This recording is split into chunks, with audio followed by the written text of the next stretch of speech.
High বন্ধুরা, ছোট্ট আরেকটা ব্লগ নিয়ে চলে আসছি। তো আশা করি সবাই ভালো আছেন, সুস্থ আছেন। আর এখানকার পরিবেশটা দেখুন কি দারুণ লাগছে দেখতে।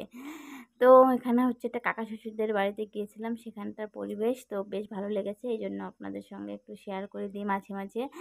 আর সকালবেলা ঘুম থেকে উঠে একটা মেয়ে মানে মহিলার গৃহবধূর আর কি মেইন কাজ হচ্ছে সংসারে বাসি কাজকর্ম সারা। তো আমি সকালবেলা ঘুম থেকে উঠে না আগে প্রথমে চেষ্টা করি বিছানাটা তুলে নেওয়ার জন্য, কারণ বিছানাটা না তুললে না মনে হয় কত কাজ পড়ে আছে আর ভালোও লাগে না। বিছানাটা তুলে নিয়ে সমস্ত কাজ তারপরে করি। তো ওর যেদিন একটু দেরি হয় উঠতে সেদিনকে আগে বাইরের কাজটা করি আর কি, বাইরে ঝাড়টা দিয়ে নিই, তারপরে হচ্ছে ঘরে এসে ঘরে বিছানাটা তুলে তারপরে অন্য সমস্ত কাজ করি। আর তারপরে হচ্ছে সকালবেলা মেইন হচ্ছে আমার রান্না করা। তো আমার প্রত্যেক দিন তো রান্না করা লাগে কমন। তো এদিকে হচ্ছে আমি সমস্ত সবজি কেটে নিয়েছি আর এখন হচ্ছে ভাতটা চাপিয়ে দেব।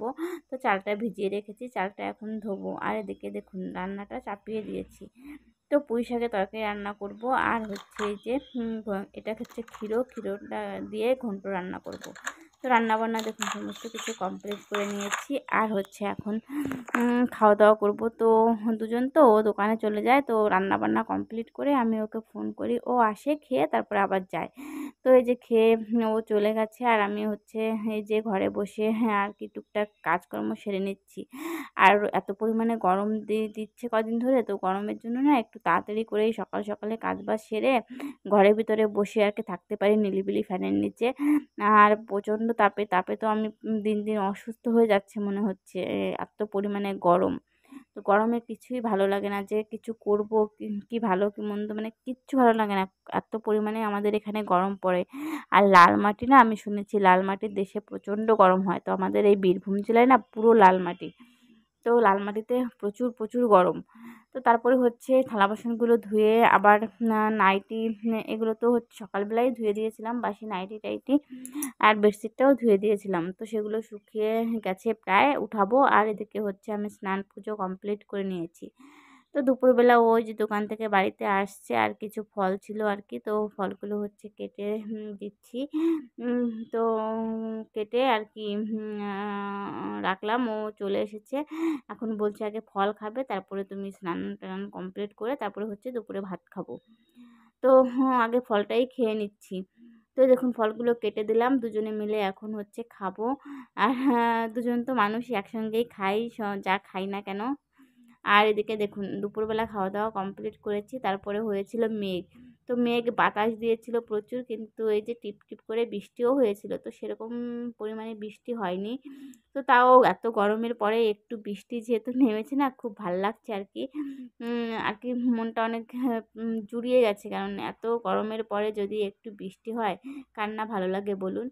আর দেখুন আমাদের এখানে জল বেঁধে গিয়েছে, যেটুকু বৃষ্টি হয় না কেন জলটা না বেঁধেই যায়, কারণ নামানোর কোনো ব্যবস্থা দেখছি না।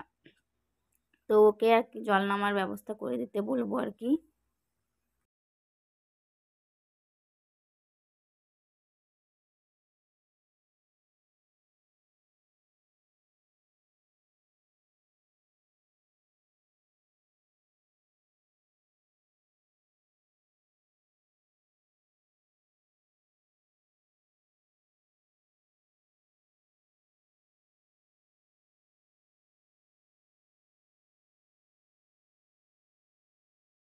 এদিকে দেখুন সন্ধ্যা থেকে বানিয়েছিলাম আইসক্রিম, তো এখন রেখে দেবো, রাত ভরে ফ্রিজে থাকবে, সে আর কি কালকে খাবো দুপুরে। আর এদিকে হচ্ছে রাত্রে রান্নাটাও করা হয়ে গেছে, তো আলু দিয়ে আর কি দম রান্না করেছি আর রুটি বানিয়েছি, যেহেতু ঠান্ডা ঠান্ডা পড়েছে না, তো বললাম আজকে রুটি খাই, কারণ অনেকদিন কিনা আছে আটাটা, সে কারণে। তো বন্ধুরা খাওয়া দাওয়া কমপ্লিট করে নিয়েছি আর এখন হচ্ছে ঘুমাবো। তো বিছানাটা নাচতে হবে, বিছানাটা নাচবো তারপরে ঘুমাবো। আর চুলটাও দেখুন বেনি করে নিয়েছি, আর প্রত্যেকদিন আমি চুলটা বেনি করেই ঘুমাই। তো আজকের ব্লগটি আমি এখানেই শেষ করছি। সবাই ভালো থাকবেন, সুস্থ থাকবেন। কালকে নতুন আরেকটা ব্লগ নিয়ে চলে আসবো। তো আমার ব্লগগুলো যদি আপনাদের ভালো লেগে থাকে তাহলে অবশ্যই একটা লাইক করবেন আর কমেন্ট করে জানাবেন কেমন হচ্ছে, কোথায় ভুল ত্রুটি আছে আমি অবশ্যই শুধরানোর চেষ্টা করব। তো সবাইকে গুড নাইট, টাটা।